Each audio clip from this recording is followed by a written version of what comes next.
Take a look at this. You are watching a legend that time forgot.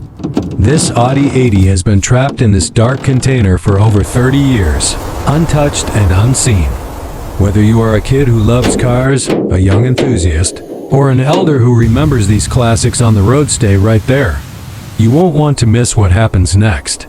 To the elders watching, tell your children and grandkids about the era when German engineering was built to last forever. This isn't just scrap metal. It's a piece of history. We're about to peel back decades of rust and grime to find the soul hidden underneath.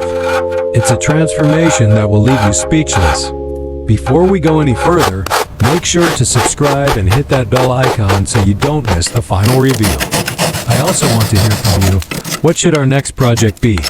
We're already planning a massive underwater container recovery, but I want to see your suggestions in the comments below. Now sit back and watch the magic happen. Keep watching the video to see if this engine finally screams back to life after 30 years of silence. Let's get to work.